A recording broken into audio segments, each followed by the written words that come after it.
Hello, it's Stat 135, Lecture 34. So last time we were talking about linear regression.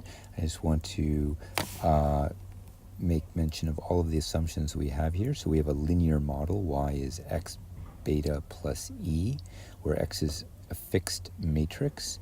It is your data, which you've already collected. It's full rank, meaning that all the columns are independent. Beta is a constant known to Tyche, but not to us. E is a vector of unknown constants that are homoscedastic, and E1 and to En, these are all IID normal 0 sigma squared. So I've just added the normality assumption because we're going to need it today. So as a result, the Y1 to Yn are all independent normals. Y hat is x beta hat is the regression line where beta hat is x transpose x inverse x transpose y.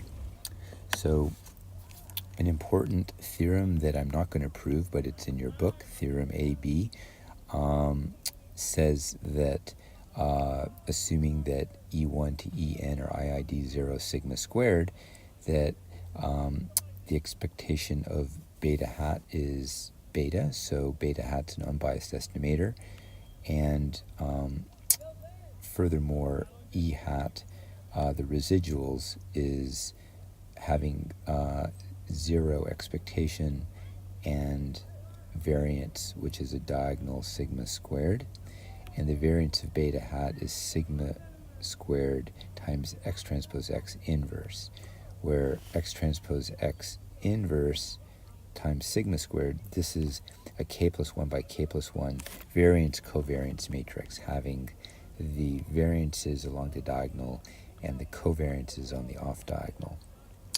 So section 14.2 concentrates on simple linear regression with a single k equals 1 predictor. And so here the regression line y hat is beta 0 hat plus beta 1 hat x, where beta 1 hat is the covariance of xy over x, or over the variance of x, and beta 0 hat is the expectation of y minus beta 1 hat expectation of x. So from this came some two normality equations. The sum of the residuals is 0, and the sum of xi times the residuals is 0 that we'll use today. We saw that beta 0 hat and beta 1 hat are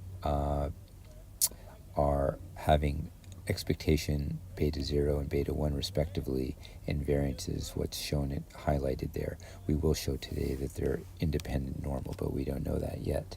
The covariance is minus sigma squared x bar over variance of x. So generally we don't know what sigma squared is. So what we're going to start today is estimating sigma squared.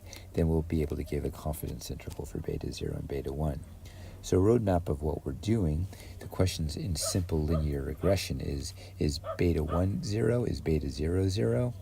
So if beta 1 is 0, then y is beta 0 plus e is independent of x. If beta 0 is 0, then the predicted y value for x is 0 is 0. This may not have physical meaning, but that's an interpretation. So the goal will be to do hypothesis testing with beta 1 is 0, beta 0 is 0 as our null hypothesis, and we'll want to make 95% CIs for beta 0 and beta 1 that are given here. Right away when you write this, you'll notice that we need to explain why beta 1 hat minus beta 1 over the standard error of beta 1 hat is a t-distribution with n minus 2 degrees of freedom. And we'll also need to estimate sigma squared because that is in the variance of beta 1 hat.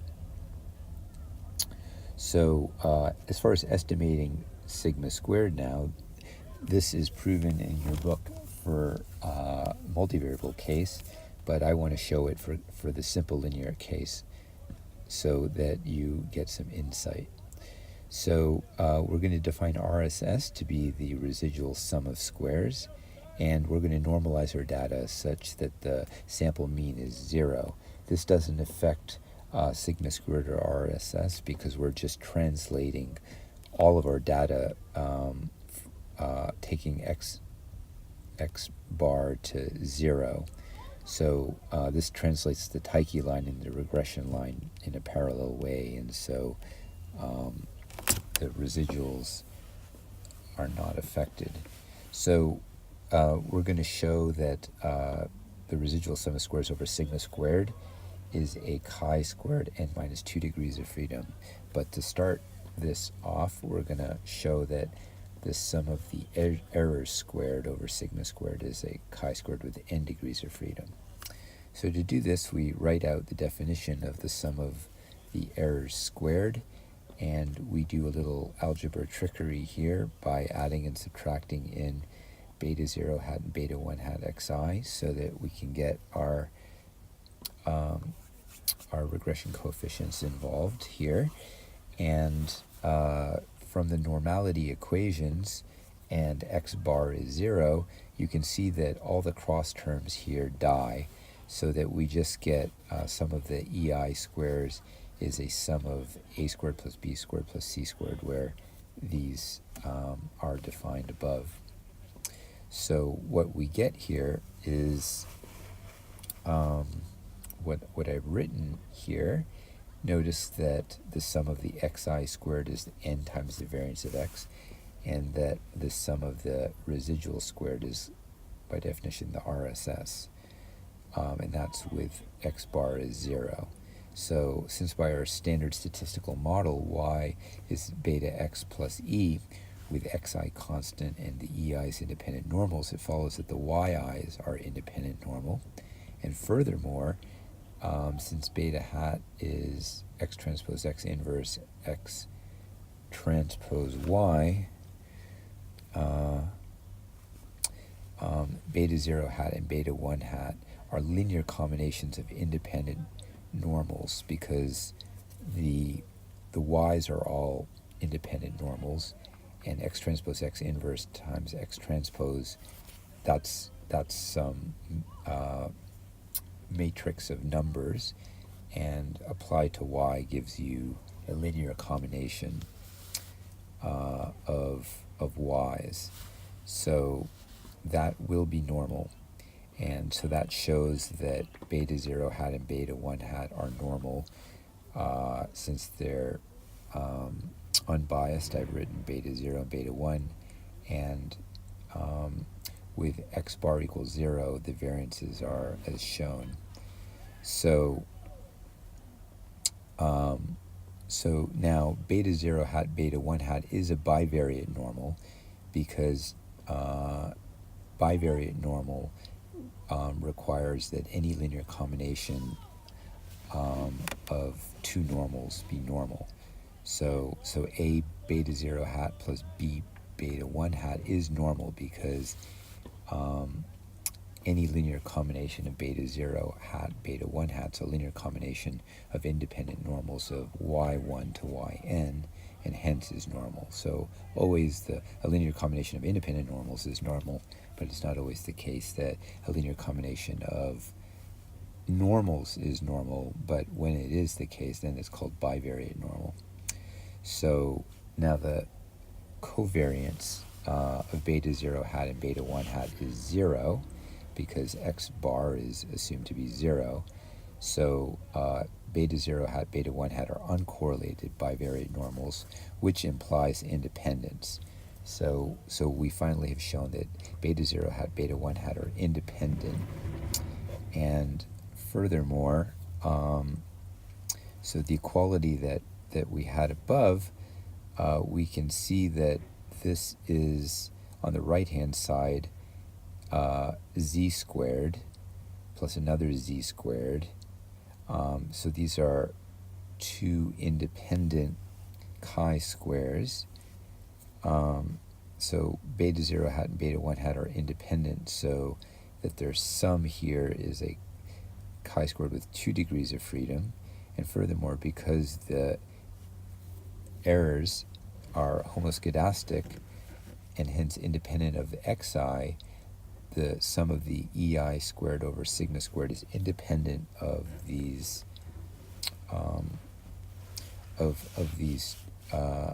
two chi-squares. and so it follows that RSS over sigma squared is a chi-squared with n minus 2 degrees of freedom. So we'll say that RSS is n minus 2 degrees of freedom. Now, we know that the expectation of chi-squared with n minus 2 degrees of freedom is n minus 2. That's just a fact about chi-squares. So the expectation of RSS over sigma squared is n minus 2. So the expectation of RSS over n minus 2 is sigma squared. So we have cleverly found an unbiased estimator for sigma squared, namely RSS over n minus 2. So now we've shown these results assuming that the sample mean is 0 for convenience, but we'll now remove this assumption, and the results still hold since x bar being 0 doesn't affect RSS. So all our conclusions are still valid. So now the confidence interval for beta 0 and beta 1 is next. So recall from chapter 6 that a t-distribution with n degrees of freedom is a standard normal over the square root of chi-squared with n degrees of freedom over n. So now z is beta 1 hat minus beta 1 over the square root of sigma squared over n variance of x.